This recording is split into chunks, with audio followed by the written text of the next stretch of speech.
আশা করি তোমরা সকলে ভালো আছো। এই করোনার মাঝে আজ দীর্ঘদিন আমাদের প্রতিষ্ঠান বন্ধ আছে, তো সে দিকটাকে বিবেচনায় রেখে তোমাদের তুমি যাতে পৌঁছে নিতে পারো তারই চিন্তা চেতনায় আজকের এই আয়োজন।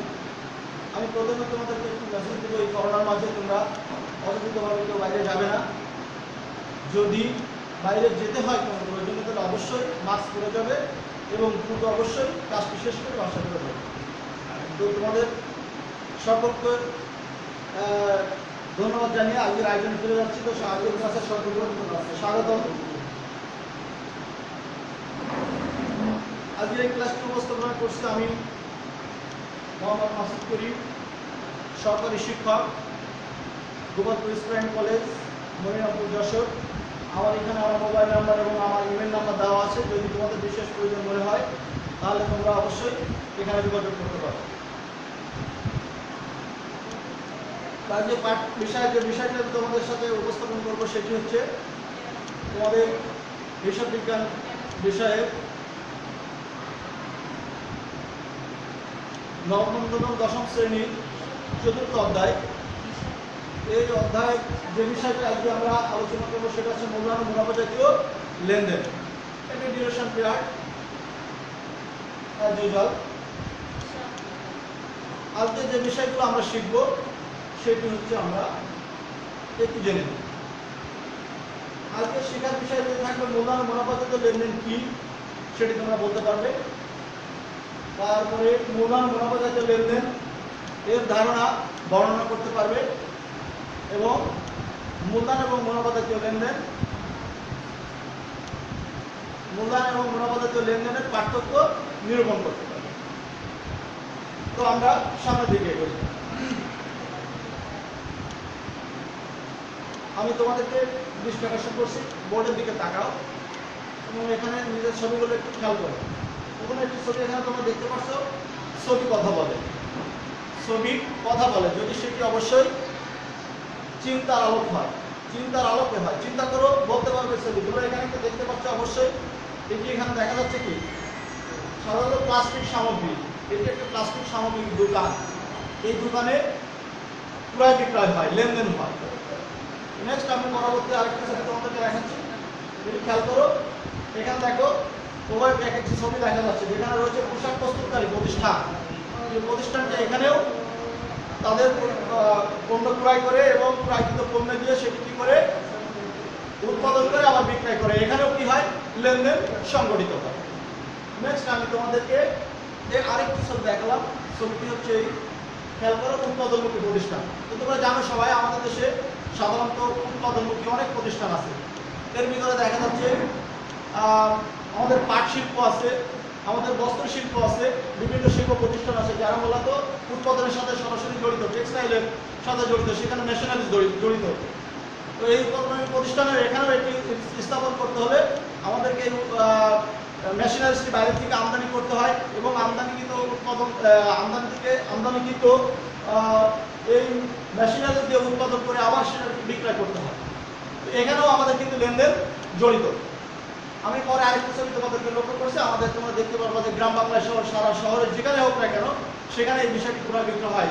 সাধারণত সবজি, শাক এবং সবজি যেখানে বিক্রেতারা বিক্রয় এবং ক্রয় করে থাকে, এই সবজি দোকানে এখানেও কিন্তু লেনদেন সংগঠিত হয়, লেনদেন সংগঠিত হয়। এই সংগঠিত লেনদেনের ক্ষেত্রে যদি আমরা সবকিছু বিশ্লেষণ করি তাহলে এখানে কিন্তু আমরা দেখতে পাচ্ছি সাধারণত দুই ধরনের লেনদেন কিন্তু অলরেডি আমরা দেখতে পেয়েছি। একটা বড় ধরনের লেনদেন, একটা হচ্ছে ছোট ধরনের লেনদেন।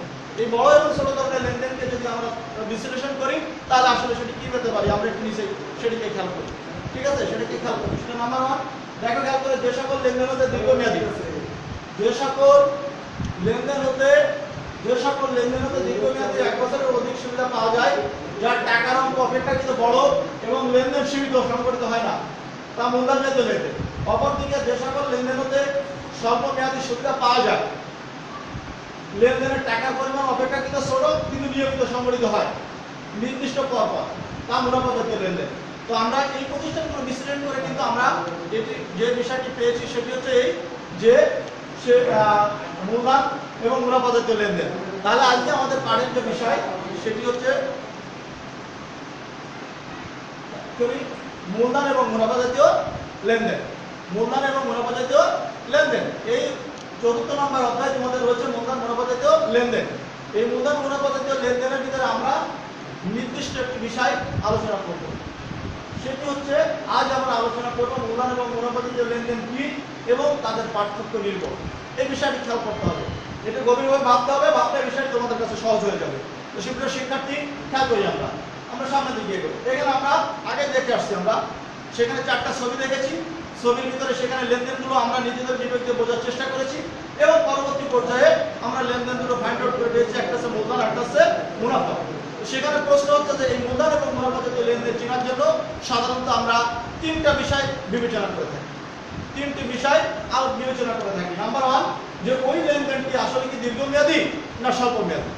দ্বিতীয় যে বিষয়টি আমরা এখানে বিবেচনা করে থাকি যে লেনদেনটি নিয়মিত না অনিয়মিত।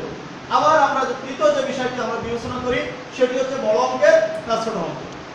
যদি এই 3টি বিষয়ের ভিতরে প্রথম 3টি হয় যে লেনদেনটি হচ্ছে দীর্ঘমেয়াদী, অনিয়মিত এবং বড় অঙ্কের, তাহলে এটি হবে মূলধন জাতীয়। আর যদি এর বিপরীতটা অর্থাৎ সেটি যদি হয় স্বল্পমেয়াদী, নিয়মিত এবং ছোট অঙ্কের, তাহলে লেনদেনটি অবশ্যই হবে মুনাফা জাতীয় লেনদেন। তাহলে আমরা এখন ক্লিয়ার হয়ে গেলাম যে আমাদের সামগ্রিক লেনদেনকে আমরা সাধারণত দুইভাবে ভাগ করতে পারি, একটা হচ্ছে মূলধন জাতীয় লেনদেন আর একটা হচ্ছে মুনাফা জাতীয় লেনদেন। নেক্সট আমরা সামনে দিকে এগোই। তো আমরা এই বিষয়ে এখন একটি ভিডিও দেখবো, সবাই মনোযোগ সহকারে দেখো। আমার মনে হয় যে তোমাদের এই যে বিষয়গুলো আলোচনা করলাম সেটি আরো তোমাদের কাছে ক্লিয়ার হয়ে যাবে।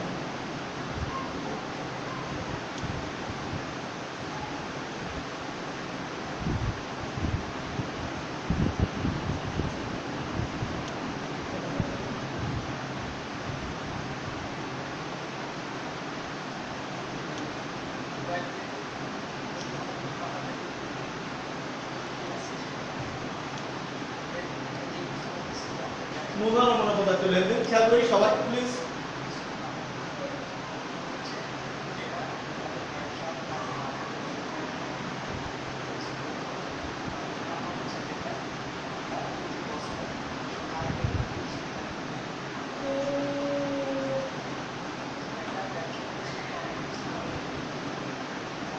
ব্যবসা প্রতিষ্ঠান অনির্দিষ্টকালভাবে চলমান থাকবে,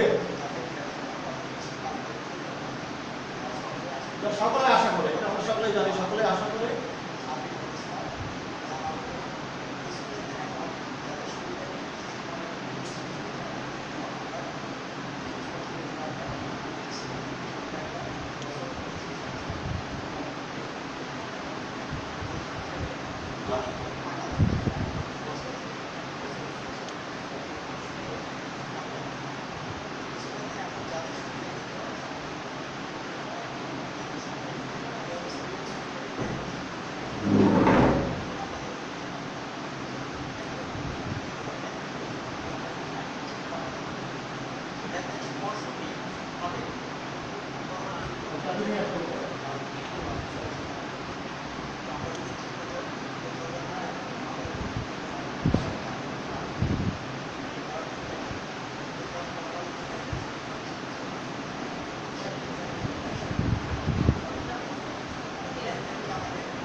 আমরা দেখলাম ভিডিওটি, অবশ্যই তোমরা যদি বিষয়টি খেয়াল করো অবশ্যই বুঝতে পারবো যে লেনদেন একটি আমি পুনরায় অবশ্যই ব্যাখ্যা করব। ব্যাখ্যা করলে তোমরা এই বিষয়টি আরো ক্লিয়ার হয়ে যাবে। আমি এখন তোমাদের জন্য যে কাজটি দেবো, খাতা কলম রেডি করো এবং এটি লিখে নাও এবং এটি অবশ্যই তোমরা করবে। আমি এখন তোমাদের সরাসরি দেখতে পারবো না, ঠিক আছে, কিন্তু এটি অবশ্যই স্কুল করলে তোমরা তোমাদের ক্লাস টিচার দিয়ে এটি অবশ্যই পরীক্ষা করে নেবে। অবশ্যই বিষয়টি নোট করে নাও।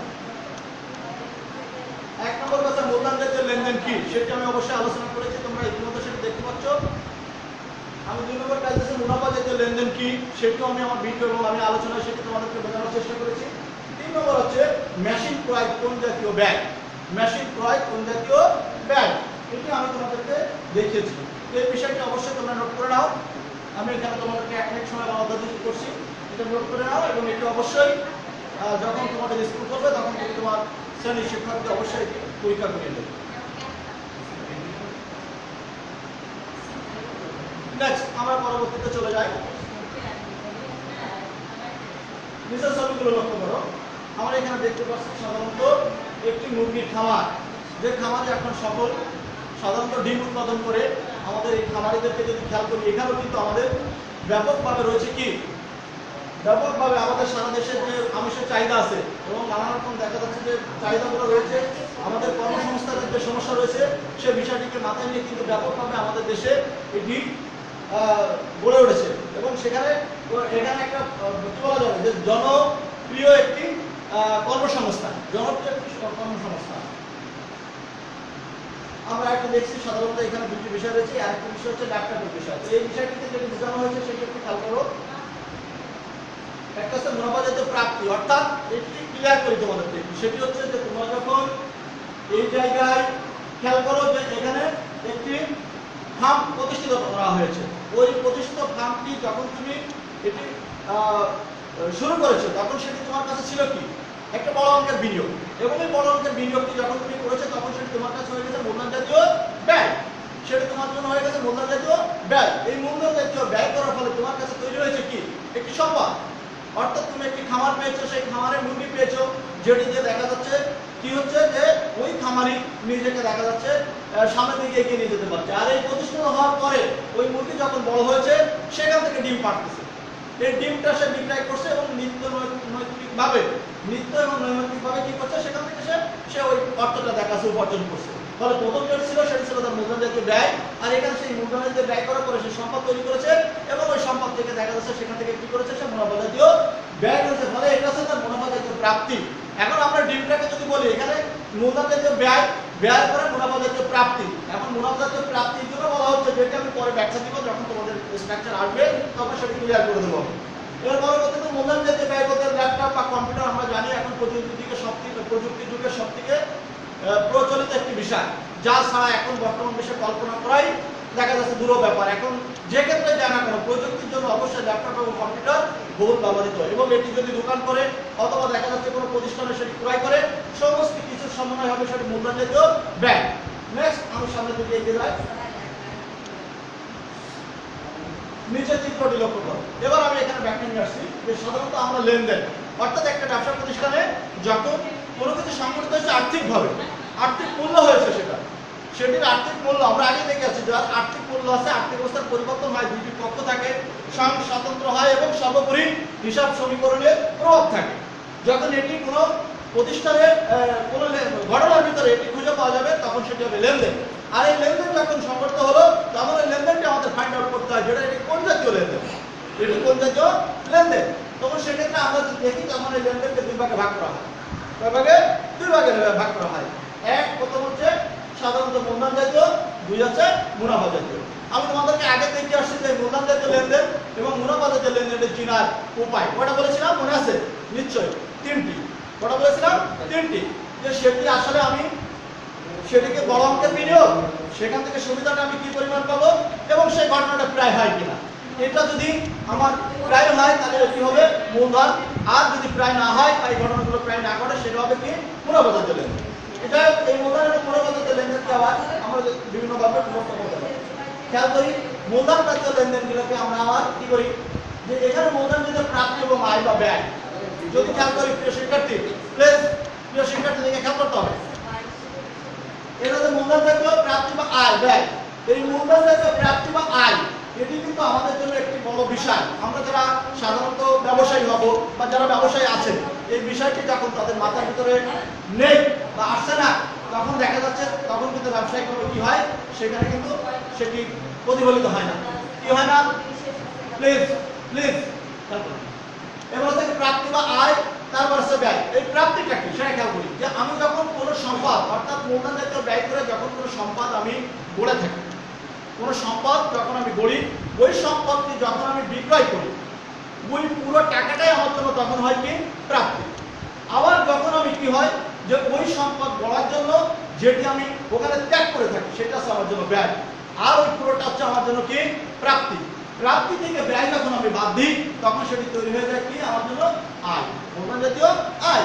আমরা যদি এখানে উদাহরণ বা তোমার একটা ছোট্ট বিষয় আমরা তুলে ধরি, তাহলে সেটা আরো তোমাদের কাছে ক্লিয়ার হয়ে যাবে। সেটা হচ্ছে মনে করো তুমি এই যে তোমাদের পাশে রোডের পাশে দেখবো অনেক নিচু জমি আছে, অনেক নিচু জমি আছে।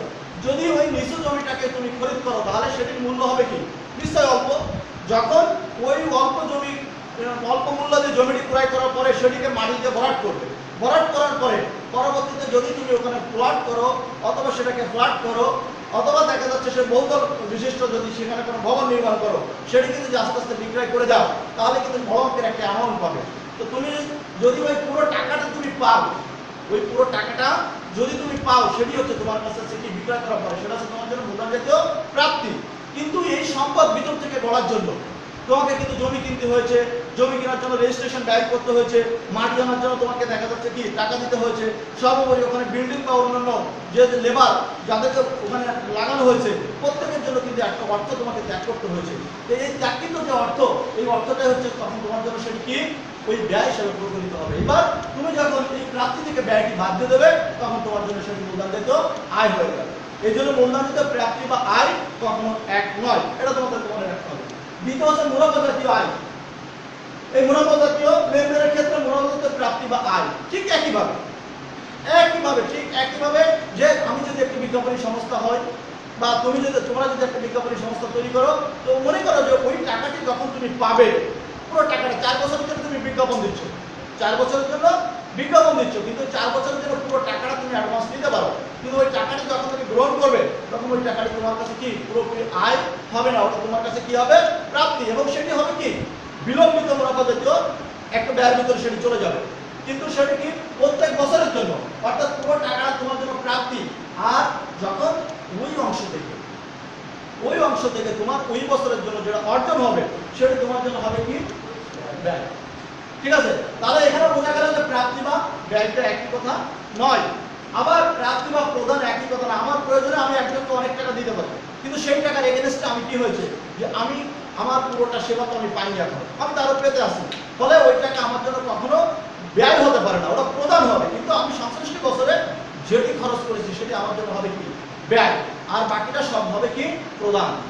এখানে এই প্রাপ্তি এবং প্রদান অর্থাৎ যদি কিনা তোমার চতুর্থ অধ্যায়ের পুরো বইটাকে তুমি বিশ্লেষণ করো তাহলে অবশ্যই এই লেনদেনের যে এখানে আমি ক্যাটাগরিক্যাল ভাবে যেটা দেখালাম লেনদেন দুইভাবে, একটা আছে প্রাপ্তি বা আয় ব্যয় আর মুনাফা আছে প্রাপ্তি বা আয় বা প্রদান। এটা বিশ্লেষণ করে গোটা অধ্যায়টার ভিতরে উঠে আসছে এবং সেটি আরো একটু ডিপলি চিন্তা করতে হবে, তোমাদেরকে মূল বইটা ভালো করে স্টাডি করতে হবে। নেক্সট আমি এখানে ওই কাজের আবার বলছি খাতা কলম রেডি করো তোমরা। আরেকটি কাজ এখানে তোমরা লিখে নাও, দলগত কাজ বলেছি, কারণ দলগত কাজ এটা সিঙ্গেল ভাবে করবে, করার পরে তুমি তোমার শিক্ষককে দিয়ে অবশ্যই পরীক্ষা করে নেবে। কারণ আমার 1 নম্বর যে বিষয়টা আছে সেটা হচ্ছে ব্যবসায়ের সকল লেনদেন কতভাবে বিভক্ত, সেটা আমি স্ট্রাকচারে দেখা আসছে যে লেনদেনকে কয় ভাগে বিভক্ত তোমরা সেটা অবশ্যই করতে হবে। 2 মূলধন জাতীয় প্রাপ্তি কি, মূলধন জাতীয় প্রাপ্তি কি সেটাও আমি তোমাদেরকে ওখানে বোঝালাম যে মূলধন জাতীয় প্রাপ্তি বা ব্যয়টা কি। আচ্ছা, এবারে মূলধন জাতীয় ব্যয় কি, এরপরে দেখাচ্ছি কি ব্যাংকগত গৃহীত ঋণ কোন জাতীয় প্রাপ্তি, ব্যাংকগত গৃহীত ঋণ কোন জাতীয় প্রাপ্তি, এই 4টি বিষয় এখানে অবশ্যই তোমরা খেয়াল করবে। নেক্সট আমরা সামনে দিকে গেলাম। আমি এবার তোমাদেরকে যেটা শিখালাম এখানে মূল্যায়নের বিষয়টি মাথায় রাখতে হবে, নিজেরা উত্তর করবে এবং খাতায় লিখে রাখবে যে আসলে যে পাঠটি এখানে শেখানো হয়েছে সেই পাঠটি তুমি আসলে বুঝতে পেরেছো কি না। এই জন্য এই বিষয়টি অবশ্যই কি করবে, যেটি অবশ্যই খাতায় লিখে রাখবে, লিখে স্যারকে দেখিয়ে দেবে। 1 মুনাফা জাতীয় প্রাপ্তি কাকে বলে, মুনাফা জাতীয় প্রাপ্তি কাকে বলে। 2 নম্বর হচ্ছে পণ্য বিক্রয় লব্ধ অর্থ কোন জাতীয় প্রাপ্তি। 3 বিলম্বিত মুনাফা জাতীয় ব্যয় কাকে বলে। 4 অতিরিক্ত মূলধন কোন জাতীয় আয়, অতিরিক্ত মূলধন কোন জাতীয় আয়। এটি স্ট্রাকচারে তোমাদেরকে যেটা বলেছি মূলধন তোমাদের যে মূল বই ওই বইটা এটা আমি যে জ্ঞান দিলাম ওখান থেকে তোমরা তোমাদের দেখবে এখানে 31টা দেওয়া আছে সম্ভবত, ওই 31টা যদি তোমরা সুন্দরভাবে পড়ো তাহলে ওখান থেকে অবশ্যই এটির অ্যান্সার তোমরা খুঁজে বের করতে পারবে, অবশ্যই পারবে। নেক্সট আমরা সামনে দিকে গেলাম।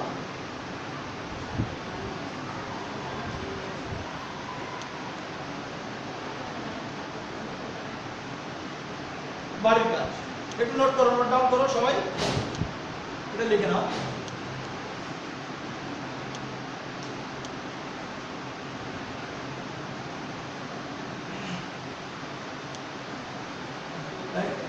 এখানে দেখানো হচ্ছে মুনাফা জাতীয় ব্যয়, মুনাফা জাতীয় প্রদানের একটি অংশ ব্যাখ্যা করো।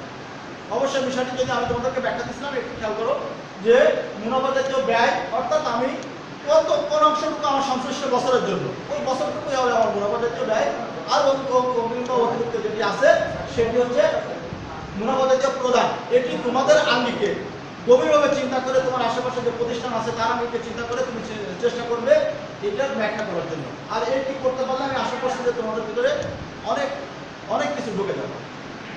ধন্যবাদ তোমাদের সকলকে, ধন্যবাদ জানিয়ে আমি আমার আজকের ক্লাস শেষ করছি।